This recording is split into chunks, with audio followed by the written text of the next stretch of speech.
Grady White Boats' reputation for designing ruggedly elegant fishing boats is legendary. Our attention to quality, detail, and customer service is unmatched. From our Fisherman 180 and Coastal Explorers series to the unrivaled Canyon 456, you'll find no boat that rides better and offers more fishing amenities. Go ahead, experience fishing at its best. Get the Grady.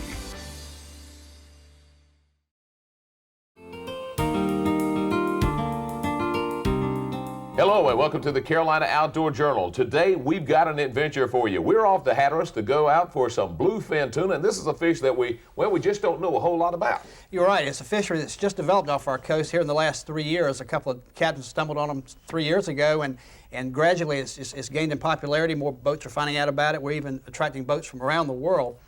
Big tuna, 200 to 900 pound tuna, lots of them. Again, like you say, not a whole lot's known about them yet. Some research is being done. We're trying to find out more about the fishery, but they're out there to be caught. They do know that they find them near shipwrecks, though. Yeah, they're holding on shipwrecks. We do know that there are a lot of bluefish around these shipwrecks this time of year, and the bluefin feed on big bluefish all the time. It's one of their feeding fish.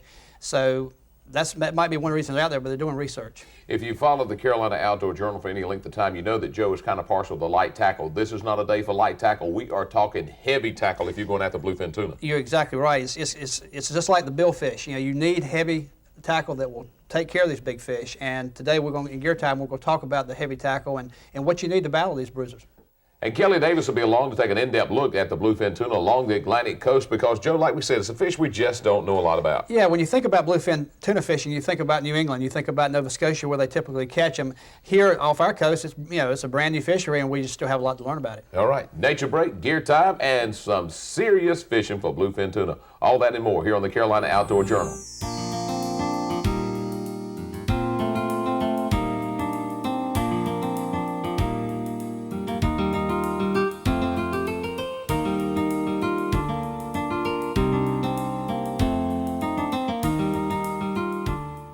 Start this out in the morning, just chum, okay?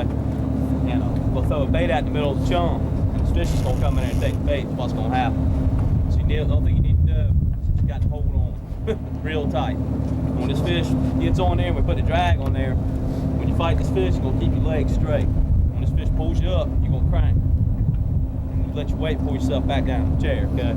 So every time that fish pulls you up, you crank yourself up that line when you can crank. Let your weight pull you back down that chair. You're going to be fishing a lot of drag, so you're going to have to hang on, but you're not going to go out of the chair. I got to see for a point. Are you ready? Yes, sir.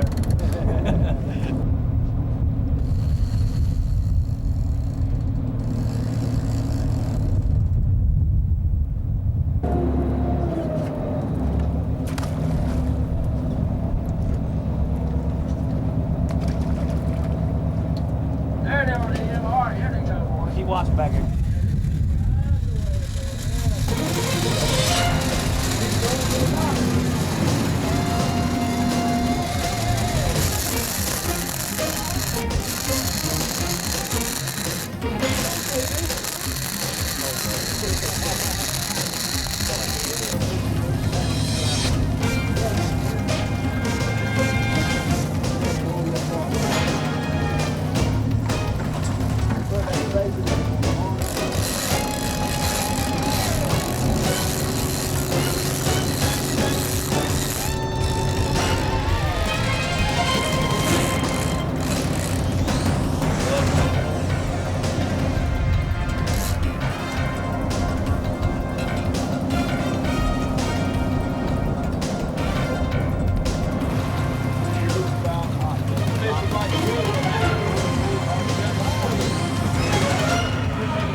little drag on.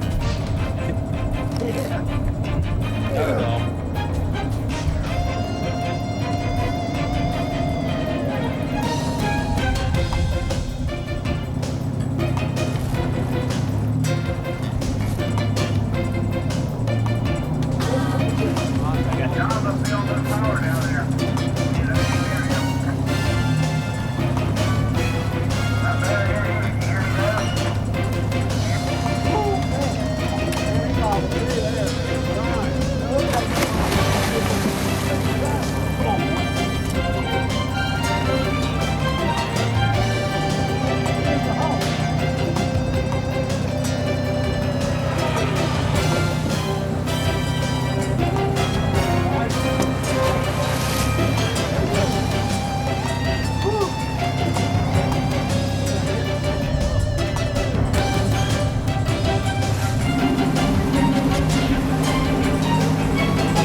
Ready for round two, Jesse? I'm ready. All right, man. Well, Ready, we'll Dan.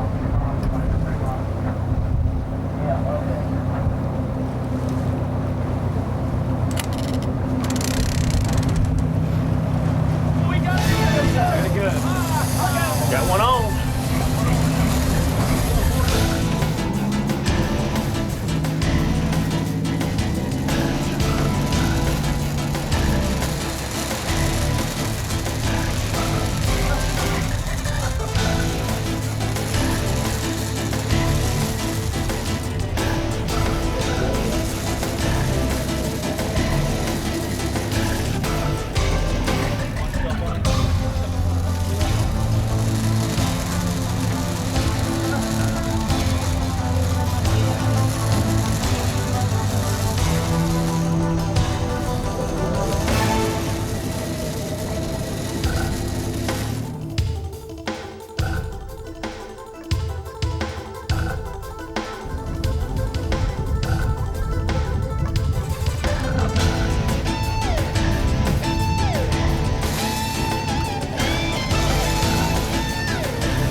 William, what's it feel like having that fish try to pull you out of that chair?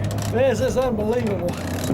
He is a big, lot of pull.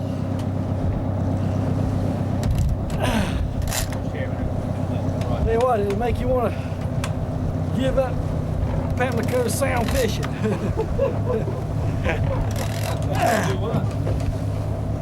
William, they pull a little harder than croaker? Yeah, there's no comparison to a croaker. Oh, Lord. Trouble is, you couldn't do this all day.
Thing about it, if you go bluefin tuna, you're going to lose some weight because that was hard work.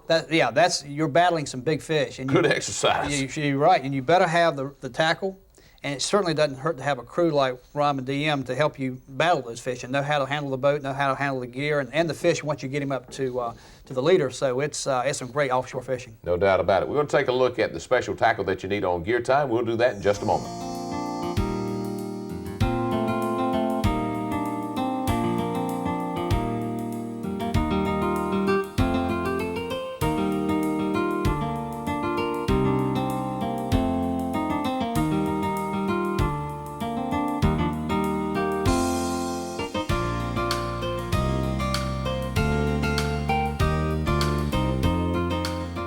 Well, the key to bluefin tuna fishing, first of all, is have a good crew to get you out there to make sure that you know where the bluefin tuna are. And the second thing, Joe, is heavy tackle, and that is just so important. It really is. And we're going to show a little bit of footage here of DM showing our fisherman of the day, one of the fishermen, Jesse Baker, how to handle a tuna when you hook up. It's so important to have the rigging right, like you said, a heavy tackle. They strap you into to the seat, a cable attached to you, to your gimbal, your fighting belt, so because the fish can literally pull you overboard. So you have to, he'll show you, he'll give you direction on what to do once you hook into the fish, and it's so important to follow those instructions. And Jesse and William both did an excellent job that day. And when you're fighting fish that average, 400 pounds, 350 to 400 pounds, you better have your gear right. Now, you're talking about the gear. What have you got there, Pin 120? Yeah, that's exactly what we were using that day, a Pin 120, which is one of Pin's heaviest reels, matched with a 130-pound class rod.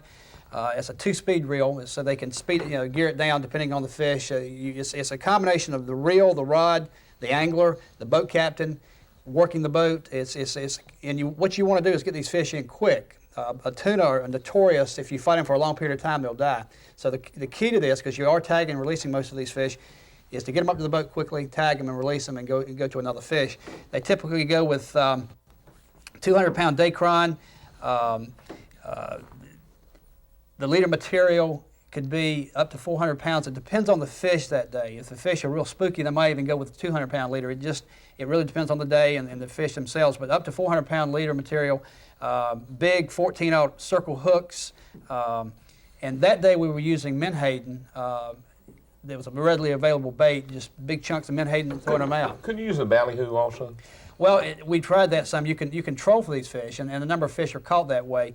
But menhaden were readily available that time. So and what you were doing, it was throwing bait out and bringing these fish up to the surface from these wrecks, and they were just tearing the surface of the water up as we showed you. Well, if you were doing that, couldn't you use some topwater baits also? Exactly. In fact, next year we're going to try to go and catch them on topwater baits. They were very aggressive once we threw the baits out. They were floating on the surface of the water, and as we showed you, they just come up and slash at the bait. So we think topwater baits would be very effective. Next year we're going to try that. But when you start talking about the bluefin tuna, they can range up to 900 or 1,000 pounds. So you've got to have this just to be prepared. That's right. You've got to.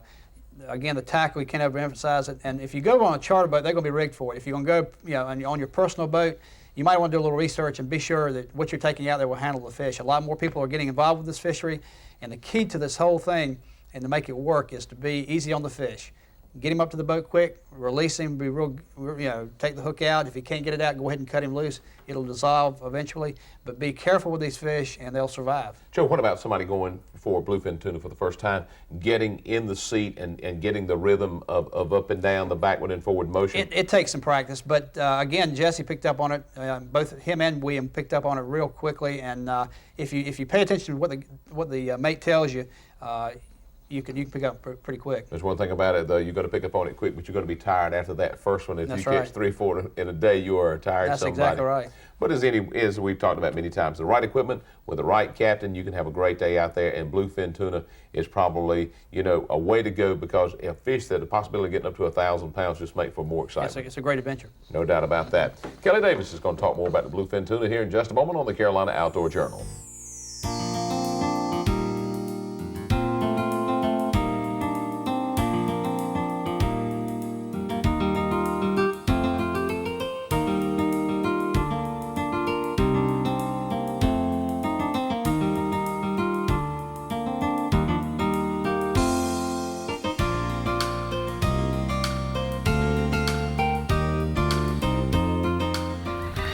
Today we're going to take a look at a large fish, perhaps the world's largest bony fish, the bluefin tuna.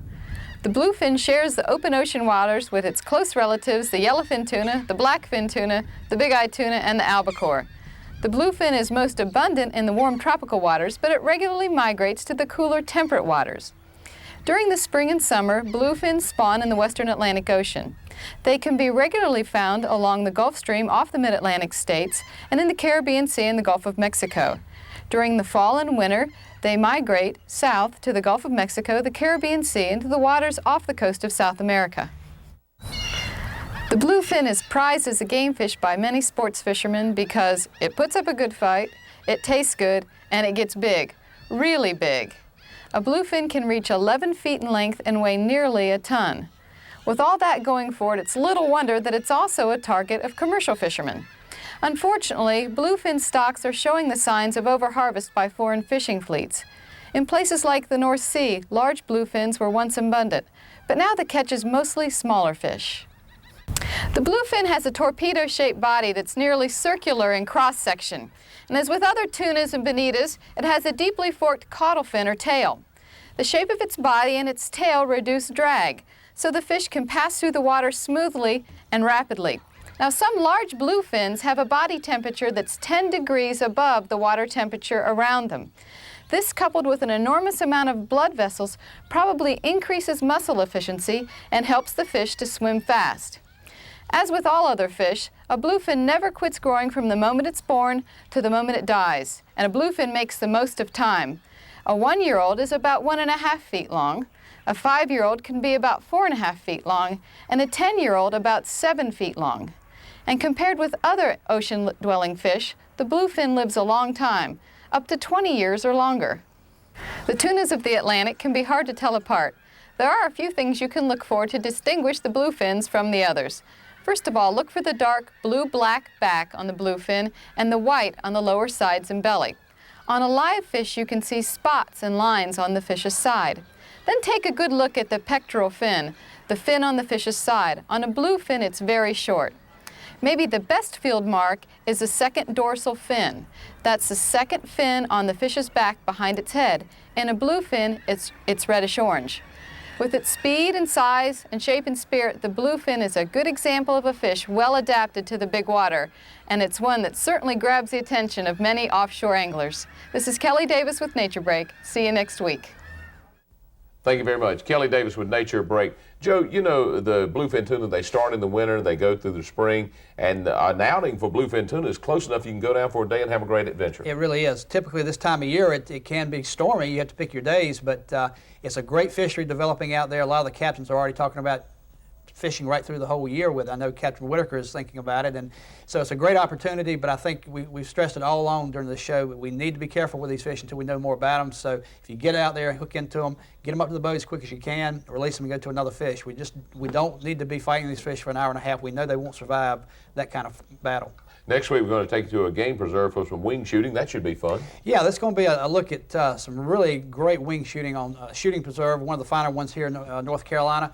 We've got them scattered across the state. We're going to be pheasant hunting, and we're going to be mallard hunting, and it offers 6 months of just incredible shooting. All right. For Joe Albee, I'm John Moore. Thank you for joining us on the Carolina Outdoor Journal.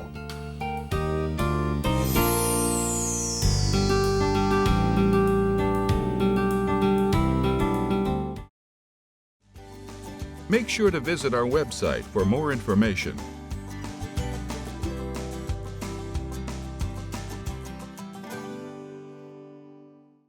Grady White boats are known for uncompromising quality through exceptional attention to detail. On every model, from 18 to 45 feet, we incorporate exclusive features and quality components that you won't find on any other boat brands. Our exclusive CV2 hull design is ranked highest in every third-party survey done in the marine industry. So every day on the water will be a great day, no matter the conditions. Ask any Grady White owner and they'll tell you, get the Grady.